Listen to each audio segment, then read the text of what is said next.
Pour le moment, elle n'a fait aucun faux pas dans son nouveau rôle. Reine consort du Royaume-Uni depuis la mort de la reine Elisabeth II, Camilla soutient son mari, le roi Charles III comme elle le peut, dans les moments difficiles comme dans les visites plus insolites. Ce dimanche, notamment, elle a parfaitement assuré pour son premier Remembrance Sunday, malgré une nervosité visible réconfortée par Kate Middleton. Une belle conclusion à une histoire d'amour qui dure depuis plus de 50 ans et qui a tout traversé, le mariage de celui qui était encore le prince Charles avec Lady Diana, la naissance de leurs enfants, leur divorce, leur mariage, mais surtout la haine profonde des Britanniques, qui considéraient Camilla comme responsable de la vie difficile de l'adorée Diana, puis de sa mort, en 1997.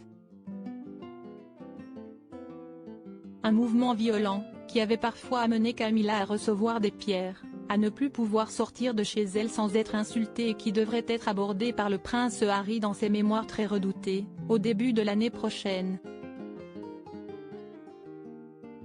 Si William, son frère aîné, semble en effet avoir accepté sa belle-mère, qui est proche de sa femme et de ses enfants, le cadet serait quant à lui plus rebelle et aurait de nombreuses choses à dire sur celle qui partage la vie de son père depuis tant de temps.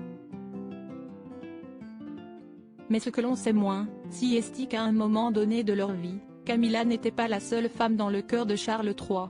En effet, au début des années 70, alors qu'il ne connaît pas encore Diana, il vit entre deux maîtresses, Camilla, mariée à Andrew Parker Bowles, et une certaine Daltryon, plus discrète, qui était Dal Tyrone, qui a fait battre le cœur du roi. Australienne, la jeune femme est également mariée mais réveille en Charles une spontanéité et un humour qu'il ne trouve pas chez sa petite amie britannique. Tous les deux se soutiennent dans leur projet, et la jeune femme voit souvent débarquer le fils de la reine à l'improviste. Il débarquait sans prévenir en disant qu'il avait vu de la lumière et demandait s'il pouvait entrer un moment, racontait-elle, comme le rapportent nos confrères de gala. Je lui servais un whisky et nous discutions avant de nous mettre un peu plus à l'aise.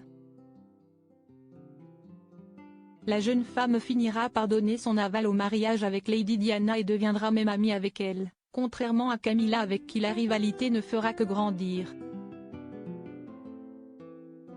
Mais comme pour la mère des princes Harry et William, la dépression finira par rattraper Dal, et l'éloigner de Charles. Perdue dans l'alcool et les médicaments, la jeune femme s'est finalement défenestrée peu de temps avant la mort de Lady Diana et a fini par mourir, gravement handicapée, quelques semaines après l'accident qui avait coûté la vie de l'ex-femme de Charles III. Laissant Camilla seule à la tête du pays,